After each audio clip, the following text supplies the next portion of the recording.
북미 쪽에서 이쪽으로 넘어온 거예요. 그러니까 그게 일본 가서 이쪽으로 해서 넘어온 케이스가 있고, 옛날에 처음 우리나라 들어올 때, 지금은 일본 가서 들어올 필요가 없잖아요. 바로 미국 이쪽에서, 영미 쪽에서 바로 넘어와 버리거든요. 그러니까 이분들이랑이 이제 옛날 구이론이에요. 이 무슨 말이냐 그러면,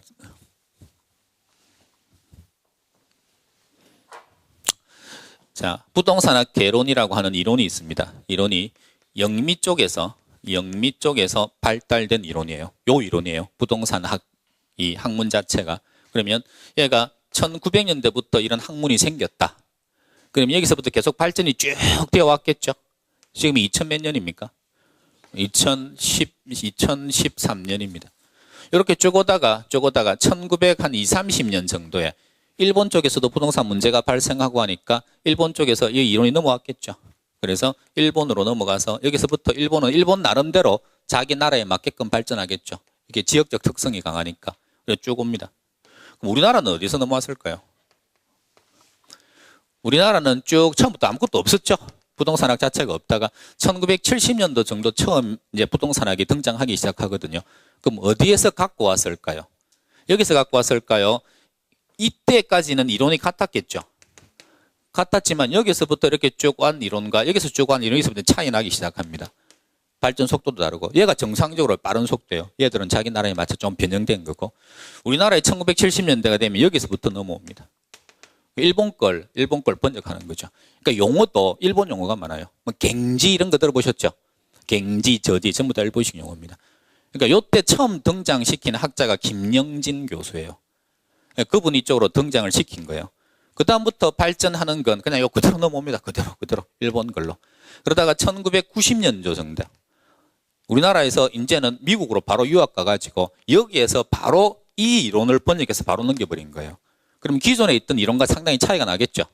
이렇게 바로 넘긴 학자가 안성근 교수입니다. 그래서 이 사람이 이제 미국파의 대표죠. 출제위원으로 들어가서 맨날 욕 들어먹는 선생 중에 하나입니다. 왜? 맨 처음에 일본 이론이 확 시험 나오다가 11회 때 이 사람 이론이 완전히 틀을 바꾸면서 이 이론이 다 나온 거예요. 시험에. 다 떨어졌어요. 부동산학 개론에서. 내용이 어려운 게 아니고 용어를 몰라요. 그러니까 용어가 두 개라는 거죠. 일본 용어가 있고 미국 용어가 있고. 번역을 이 사람들이 번역한 거랑 이 사람이 번역한 게 달라요. 제일 대표적인 게 프라이스, 밸류. 요걸 일본식 학자들이 여기 번역 내려올 때 프라이스 김영진 교수는요. 얘는 가액이라고 번역합니다. 그리고 밸류를 가격이라고 번역을 해버립니다. 이상하죠? 안정호 교수는요. 프라이스가 뭐냐? 얘가 가격이다. 얘는 가치다. 그러면은 우리나라 말로 가격이라고 딱 적혀 있으면 그건 밸류입니까? 프라이스입니까? 모르죠. 이쪽 가격은 프라이스고 이쪽 가격은 밸류라니까요. 일본식 학자가 가격이라는 표현을 썼으면 밸류고 영미식 학자가 가격이라는 표현을 썼으면 프라이스예요. 그러니까 이걸 공부하는 사람들이 알 수가 없죠. 가격과 가치는 엄격히 구분한다 부동산학이거든요. 그래 놓고 가격 가치를 막 그렇게 써버리니까 막 짜증나죠. 짜증 안 나세요 여러분들은? 나는 아는 게 없어서 난 짜증도 안 난다 이런 표정인데 아는 게 생기면 나중에 막 짜증납니다. 이거 짜증나는데 뒤에 감정평가에서 특히 많이 등장하는데 가격 발생 요인, 가격 형성 요인 이런 거 가격 재원칙 이런 거 들어보셨죠? 방금 나왔잖아요. 그 가격은 전부 다 밸류입니다. 프라이스가 아니고. 그럼 누구 걸 썼다? 옛날 일본식 표현을 쓴 거죠. 근데 이분들이 파워가 있었겠죠. 처음부터 이분들 거니까. 우리나라에서 자리를 다 잡고 있었을 거 아니에요. 먼저 등장했으니까. 교수도 이 사람들이 먼저 했을 거고. 그러니까 이 사람들이 파워를 가지고 있으면서 이 사람들이 감정평가 규칙을 다 만든 거예요. 감정평가 규칙은 이분들 용어가 다 들어가 있었습니다. 손대기도 바꾸기도 좀 힘들고. 그러다가 올해 제가 바뀐 용어를 보니까 이분들 용어가 다 들어왔어요. 그러니까 확 바뀌어버린 거죠, 이게. 그럼 나올까요, 안 나올까요, 시험에? 감정평가 규칙 가지고. 그러니까 출제 가능성이 굉장히 높다는 거죠. 가격 시점 맨날 나오는 거거든요. 이거 들어보셨죠? 공부 좀 하신 분들은. 언제가 원칙입니까? 가격 조사 완료율이 원칙. 이거 있죠? 이것도 용어 바뀌었습니다. 기준 시점으로. 가격이라는 표현이 다 바뀌어버렸어요. 요걸. 가격 형성 요인 안 쓰고 가치 형성 요인 이렇게 쓰고, 그러니까 큰 변화가 생긴 거예요. 감정평가 규칙에서. 그러니까 그건, 이 감정평가 파트는 강의하는 내용을 가지고 중요한 용어들이 바뀐 게 있거든요. 그건 출제 비중이 굉장히 높다고 봐야죠. 그러니까 우리한테는 오히려 땡큐예요. 그런 것들 위주로 시험에 나올 겁니다, 아마. 그래서 한 2문제 정도는 나올 거다. 38번 문제는 이렇게 나오면 여러분 못 맞춥니다. 이건 틀리라고 낸 문제예요. 38번은. 이게 뭐냐 그러면 야비한 문제예요. 이런 문제는. 자, 물건별로 다 됐으니까요. 여기에 평가 원칙이 있습니다. 원칙이 이제 감정평가 규칙에 보면 뭐는 뭘로 평가한다? 이게 원칙이에요. 단, 이게 적정하지 않으면 그럼 얘는 어떻게 가고 어떻게 갈 수도 있다 이렇게 가요. 근데 원칙이 있고 예외가 있는데 얘도 엄청나게 많아요. 물건이.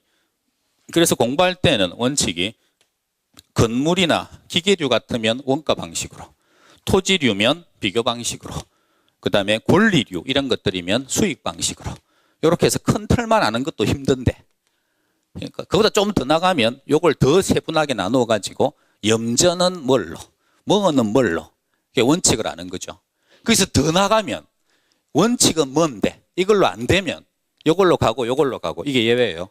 시험이 이 예외를 내버렸어요. 그러니까 뭐 당연히 틀리라는 겁니다. 그래서 이거는 공부하지 마세요. 이게 틀린 게 2번이거든요.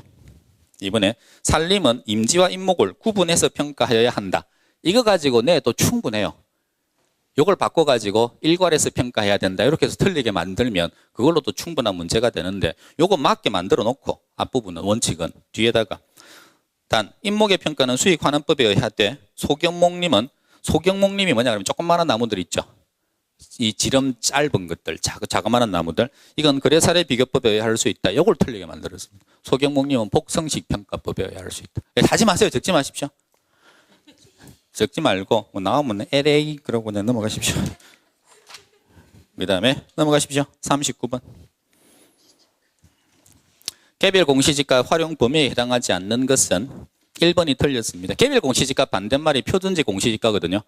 그러니까 개별 공시지가, 표준지 공시지가 이것도 한 문제는 100% 나옵니다. 근데 얘는 범위가 워낙 넓어요. 어떤 게 나올지 몰라요. 하나의 법이기 때문에. 그래서 이거는 제가 아까 100% 나옵니다 하는 것처럼 찍어 드릴 수는 없습니다. 그러니까 이건 굵직굵직한 건 공부를 해 놓으셔야 돼요. 근데 요 정도 나오면 이건 맞춥니다. 지금 나와 있는 수준. 토지가격 비준표, 이건 설명을 들어야 되니까 일단 넘어갈게요. 그냥 시간도 그렇고. 토지가격 비준표 작성의 기준이 된다. 얘는 표준지 공시지가입니다. 개별 공시지가가 아니고. 그래서 1번이 틀렸습니다. 그 다음에 40번 문제 보시면 감가 수정하는 방법인데 얘도 난이도 하짜리입니다. 이거 나중에 익히는 것 중에서 최고 하난이도에서 익히는 겁니다. 그래서 거기 복리라고 하는 말 나오죠. 복리 이야기 나오는 거 계산 복잡하거든요. 이거 상환기금법입니다. 정답은 2번. 이 샘플로 보여드리면 40번 요거 테마 37 보십시오.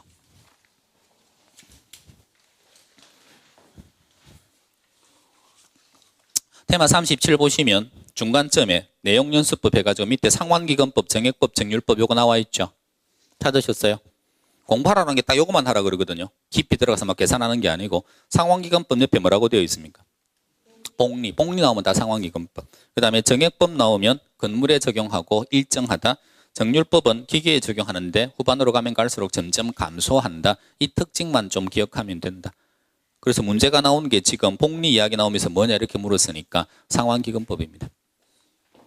설명을 제대로 다 못 해드려서 죄송해요. 원리적으로 이게 왜 이렇다라는 걸 설명을 해드리면 되는데 그건 정규 수업 시간에 할 수밖에 없고 시간이 딱 한정되어 있으니까. 자, 다시 정리만 할게요. 제가 아까 반드시 풀어보라고 한 거 있죠. 그러니까 이건 기출문제가 뭐다라는 건 실력이 더 돼야 되는 거고, 지금 할 건 뭐가 반드시 나올지 내년에 그게 더 중요한 거니까 내년에 반드시 나오는 거 아까 체크하라고 한 거 24번 문제. 부동산 투자 의사결정하는 거 있죠. 순영가법, 내부수익률법, 수익성지수법 하는 거. 27번에 부동산 투자 회사인데 이건 지금 하실 필요 없다 그랬죠. 이건 나중에 7월달 넘어가가지고 정리해드리면 그때는 해놓으시면 되고, 그 다음 28번에 LTV, DTI 하는 거 있죠. 요건 빨리 익혀야 돼요. 이걸 익혀놓으면 막 그냥 집어넣는 거니까 어려운 게 하나도 없고요. 그 다음에 넘어가시면 30번에 원금 균등 상환, 원리금 균등 상환 하는 거 있죠. 요것도 문제가 많이 있으니까 기출 문제가 그거 보고 연습을 많이 좀 하시면 되고, 그 다음에 32번도 요것도 뭐 꼭 나옵니다. 요거 가유 순전 후 공경은세 가지고 하는 거고, 34번에 마케팅 하는 건 내용 쉬우면서 이건 확실히 나오는 거다. 그 다음에 36번에 가격제 원칙 하는 거 있죠. 가격제 원칙도 뭐 출제가 자주 나옵니다. 이것도 쉽고요. 어렵지 않고. 그 다음 38번 감정평가에 관한 규칙. 요거는 나중에 제가 정리를 해드릴 거거든요. 자료를. 바뀐 것 중에서도 중요한 것들 바뀐 거. 그거를 가지고 집중적으로 공부를 하십시오. 그 다음에 뭐 나머지는 별거 없고요. 되셨습니까? 자, 질문. 수업 마치겠습니다. 수고 많으셨습니다.